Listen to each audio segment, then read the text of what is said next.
நம பார்வதி பதயே ஹர ஹர மகாதேவா. தென்னாடுடைய சிவனை போற்றி, எந்நாட்டவர்க்கும் இறைவா போற்றி. நம்முடைய ஆலயத்தில் அபீகசாம்பாதநாத அருணாச்சலேஸ்வர சுவாமியினுடைய பரிபூர்ண அனுகிரகத்தினால் பண்ணக்கூடிய காரியம் என்னென்ன பூஜைகள் பண்றோம் என்று சின்னதாக சொல்லிட்டு பூஜைகள் பண்றோம். சுவாமியினுடைய இந்த கும்பாபிஷேக விழா திருப்பணியானது தொடங்கப்பட்டு நடைபெற்று வருகிறது. அது மேன்மேலும் மெருகேற்றப்பட்டு இன்னும் உன்னதமான நிலையில் அந்த திருப்பணி முடிந்து கும்பாபிஷேகம் விரைவாகவும் எப்படி அந்த வேலைகள் முடியுமோ அந்த மாதிரி எந்த குறைகளும் இல்லாம திருப்பணிகள் செவ்வனமே முடிந்து நல்ல ஒரு முகூர்த்தத்துல எந்த தடையும் விக்னங்கள் எதுவும் இல்லாம கும்பாபிஷேக விழா விரைவில் நடைபெற்று முடியும். ஏன் கும்பாபிஷேகம் அப்படின்றது நம்ம 12 வருடத்துக்கு ஒரு முறை பண்றோம். ஏன் இது பண்றோம் அப்படின்னா ஜீரணம் அப்படின்னு உண்டு. ஒரு பொருளுக்கும் பழமைத்தன்மை அப்படிங்கிறது உண்டு. அதுல சுவாமிக்கு கீழே சாத்தக்கூடிய அந்த அஷ்டபந்தனம் அப்படின்ட்டு ஒரு மருந்து சாப்பிடும். அதனுடைய ஜீரணத்தன்மை அப்படிங்கிறது ஒரு 12 வருட காலம் தான் நம்முடைய தன்மை. அது பழசா போகும். அந்த அஷ்டபந்தனா விஹீனா யா பூஜா சா பூஜா விஃபலா பவே. அஷ்டபந்தனங்கள் ஏதாவது ஒரு சுவாமிக்கு விட்டு போய் பூஜை பண்றோம் அப்படின்னா அந்த பூஜைக்கு பலன் இல்லை அப்படின்ட்டு ஒரு தெரிஞ்சும் மேல பூஜை பண்றோம் அப்படின்னா அந்த முதல்ல அந்த ஆலயத்தை சேர்ந்தவங்க அடுத்த அந்த ஊர் மக்கள் அப்படின்ட்டு ஒவ்வொன்றா அதனுடைய தன்மையை காமிக்க ஆரம்பிக்கும். ஒரு கெடுதல் சின்னதா ஆரம்பிச்சு போக ஆரம்பிக்கும். அப்படியே அந்த அஷ்டபந்தனங்கள் முதலாவதாக ரொம்ப முக்கியமான விஷயம். சுவாமி பூஜை பண்றோம் அப்படின்னா கீழே கண்டிப்பா நம்ம பார்க்காம இருக்க மாட்டோம். முதல்ல அந்த அஷ்டபந்தனத்தை அழகா பண்ணணும். அதற்காக பண்ணக்கூடிய இந்த கும்பாபிஷேக விழா அப்படிங்கிறது அப்படி 12 வருடத்துக்கு ஒரு முறை ராஜாக்கள் நமக்கு கொடுத்துட்டு போன இந்த ஆலயத்தை மிகவும் அருமையான கும்பாபிஷேக விழா பண்றோம். அதுல அஸ்திர ஹோமம் அப்படிங்கிறது பண்றோம் அப்படின்னா எல்லா காரியங்களுடைய தடைகளையும் போக வல்லது அஸ்திரங்கள். ஒவ்வொரு அஸ்திரத்துக்கும் ஒவ்வொரு மகிமை உண்டு. அதுல மெயினா 5 அஸ்திரங்கள் நமக்கு இங்க செய்வாங்க சொல்லப்படுது.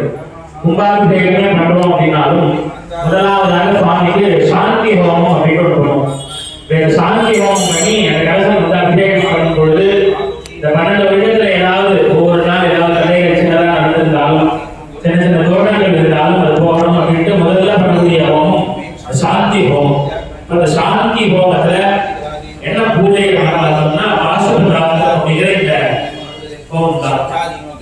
பசுபதி அப்படின்னா சுவாமியுடைய பெயர். அந்த சுவாமியுடைய அம்சமான ஒரு அர்த்தம் அப்படின்னா இந்த பாசுபதார்த்தம் அப்படிங்கிற அர்த்தம். சுவாமிகள் அர்த்தத்துக்கும் எந்த ஒரு வித்தியாசமும் இல்லை.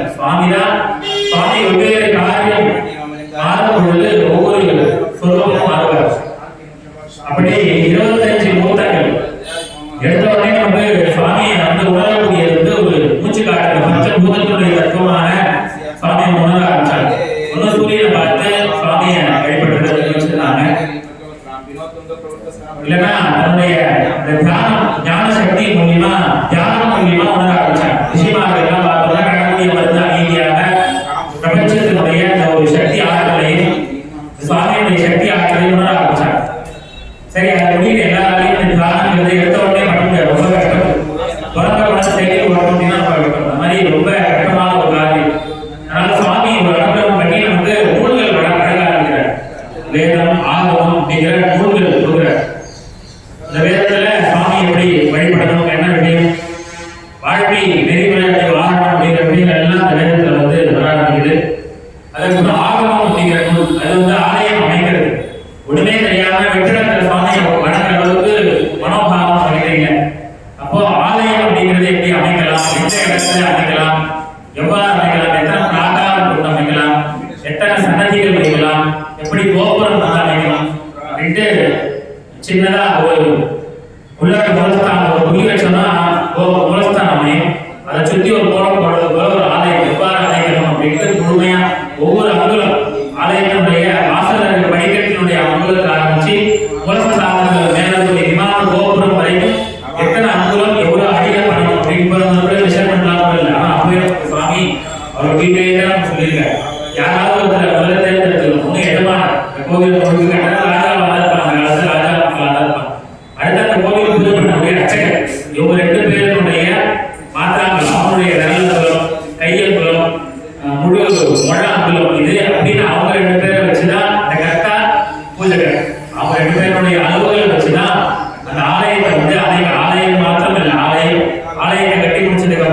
ஒரு யாகசாலையை வச்சு அந்த சுவாமியுடைய சக்தியை வந்து முழுமைப்படுத்துறாங்க. அந்த யாகசாலையில் கூட இதே மாதிரி அந்த அர்ச்சகர்கள் யார் உட்கார்ந்து பிரதான ஆச்சாரியமாகவும் அந்த கோவிலுக்கு பிரதான அர்ச்சகராகவும் இருப்பாங்களோ அவங்களுடைய மானாங்குளம் மாத்திராங்குளம் விரல் புண்ணியத்துக்கு அங்குலம் ஆரம்பிச்சு ஒவ்வொரு அளவுகளும் சொல்லப்பட்டிருக்கு அந்த ஆகமங்கள். ஆகமம் அப்படிங்கிற நூல் இல்லாத இந்த மாதிரி கோவில் இல்லை. கோவில் எங்கெல்லாம் நம்ம பார்க்கிறோமோ அப்ப ஆகமம் இருக்கு அப்படிங்கிறத தெரிஞ்சுக்க ஆரம்பிக்கலாம். அந்த நூல் இருந்தாதான் கோவில், கோவில் இருக்குன்னா நூல் இருக்கு. ரெண்டுத்துக்கும் ஒண்ணுத்துக்கு ஒண்ணு சான்று அப்படி இருக்கிறதுங்கிறத புரிஞ்சுக்கலாம்.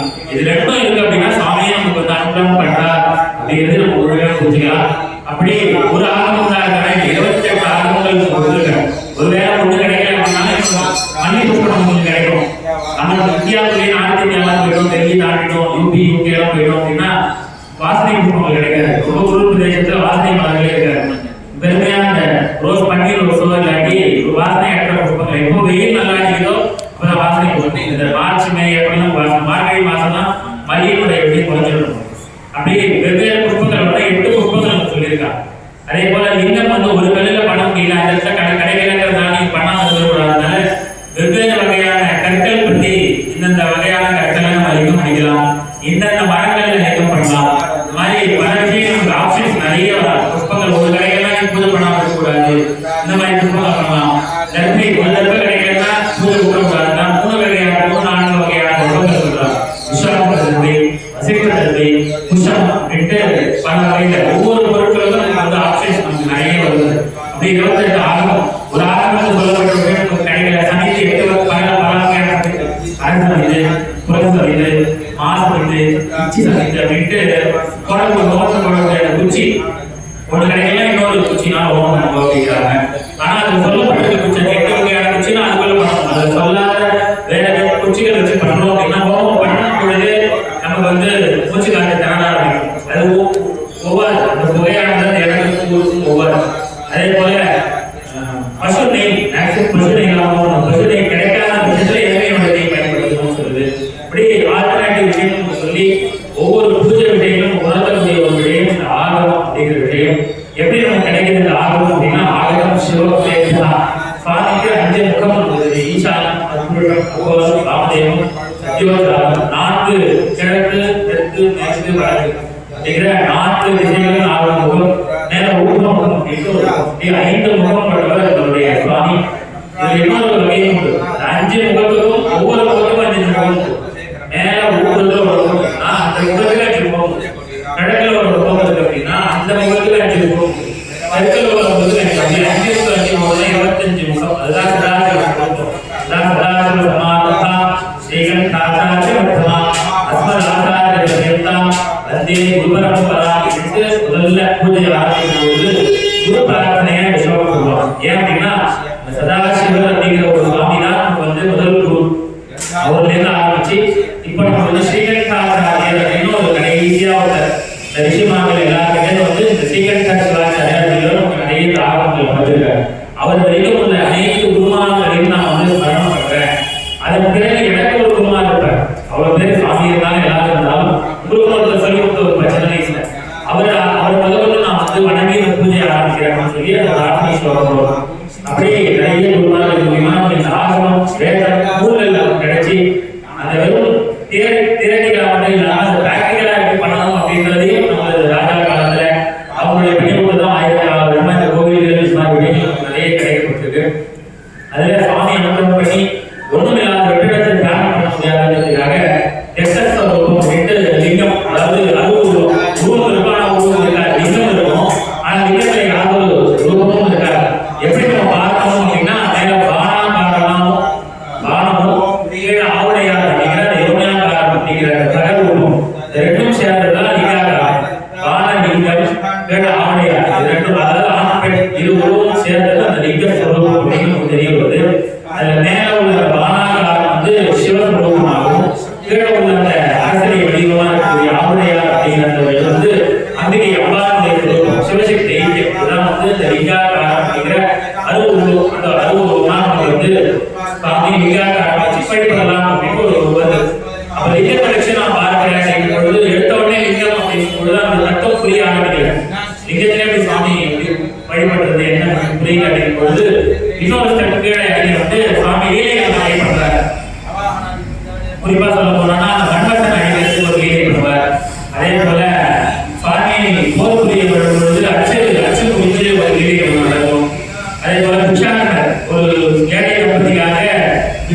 பிச்சை கேட்டு போவார் பிச்சாட்டன சுவாமி அவங்க. இந்த மாதிரி நிறைய லீலான மூர்த்திகள்லாம் பண்ணி 25 மூர்த்திகள் உண்டு. அவங்க எல்லாருக்கும் உருவம் நம்ம போல கை இருக்கும், கால் இருக்கும், கையில ஆயுதங்கள் எல்லாம் வச்சிருப்பாங்க. தட்சிணாமூர்த்தி வச்சிருக்கணும், முத்ரா புத்தகங்கள் எல்லாம் வச்சிருக்கணும். 25 மூர்த்திகளா உருவ வழிபாடாக வராங்க. இந்த மாதிரி ஒவ்வொரு நாளையும் அதை வந்து ஆலயங்கள்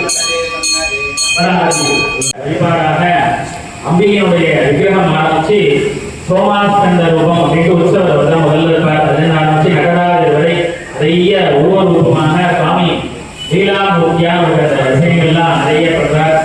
அதுல அது கடைசியாக வரக்கூடிய அஸ்திரங்கள் அப்படிங்கிற அஸ்திரங்கள் 5 அஸ்திரம் நீங்க சுவாமிக்கு மெயினா சுவாமி மற்றும் அம்பிகைக்கு 2 கலசம் கீழே சுற்றி 5 அஸ்திரம் சிவாஸ்திரம், அகோராஸ்திரம், பாசுபதாஸ்திரம், கிரிகாஸ்திரம் மற்றும் பிரத்யேகாஸ்திரம் அப்படின்ட்டு 5 அஸ்திரங்களும் சுவாமியுடைய அம்சங்கள், பரிபூர்ண அம்சங்கள். 5 முகத்திலிருந்து வரக்கூடிய அம்சங்கள் இந்த 5 அஸ்திரம்.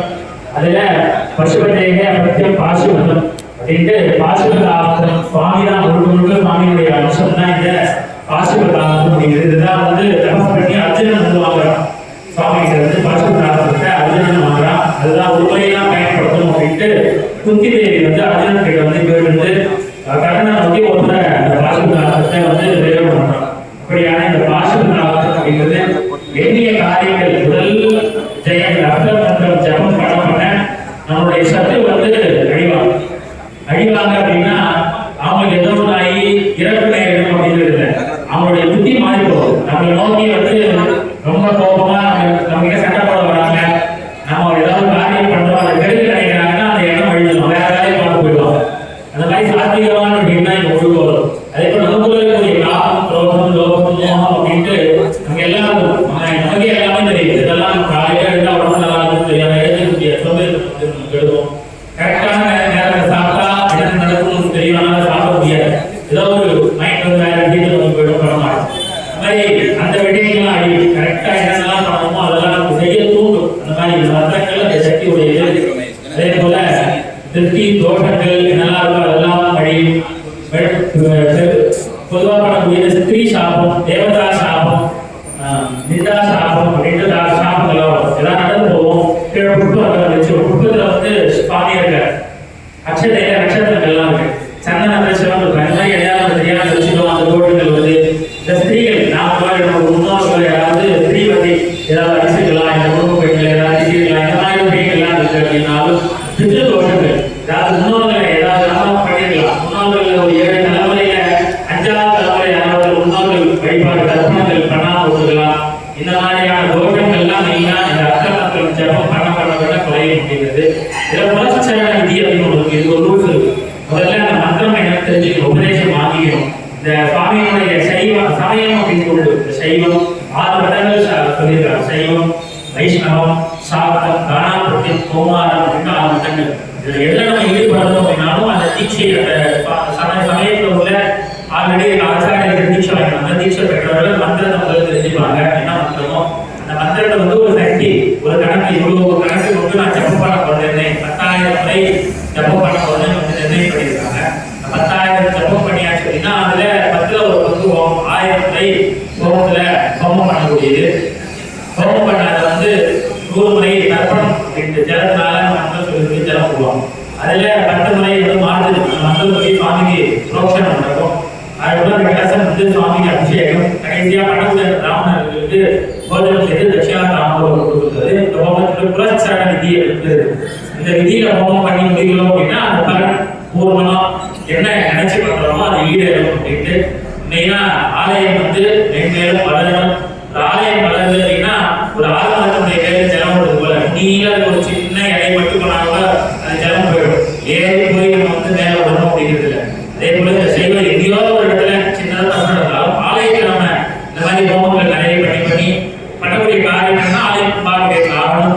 சத்ருக்கள் ஆலயத்தை கும்பாபிஷேகத்துக்காக யாராவது தடையா இருந்தாலும் வேறு காரியங்கள் தடையா இருந்தாலும் முழுமையா நீங்களும் அப்படிங்கிற ஒரு நல்ல எண்ணத்தோட பண்ணக்கூடிய யாரும் சுவாமியுடைய அனுபவத்தினாலும் விநாயகருடைய அனுபவத்தினாலும் முதல் விநாயகர் அனுப்பி வாங்கணும். சுவாமிக்கு அனுப்பி யாரும் அனுப்பி வாங்கணும். கலச பூஜைகள்லாம் பண்ணியிருக்கோம். அடுத்து அனைவரும் எல்லாரும் கடந்த 10,000 முறை ஜபம் ஆகிற அளவுக்கு மந்திரத்தை திருப்பி சொல்லி 10,000 வர அளவு ஜபம் முடிச்சுட்டு 1000 முறை ஹோமம்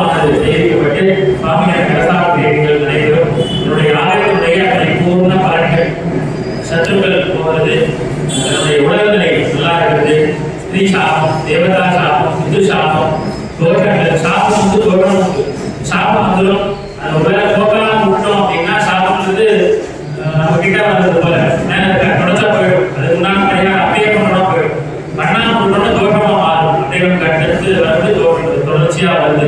அந்த மாதிரி நாம இப்போ பண்ண சாப்பிடும் போகணும். முன்னோர்கள் பண்ண நமக்கு வந்து இந்த தோட்டங்கள் எல்லாம் திருப்தி ஆகி அமைதி அடைந்ததுனால என்ன காரியத்துக்காக என்னென்னலாம் மனசு வச்சுருக்கோம் அதெல்லாம் ஈடேறி பரிபூர்ண அம்சம் கிடைக்கணும். சாமி பிரார்த்தனை செய்து 10 நிமிஷம் அவங்க சாப்பிடணும் அப்படின்னா அந்த நேரத்தில்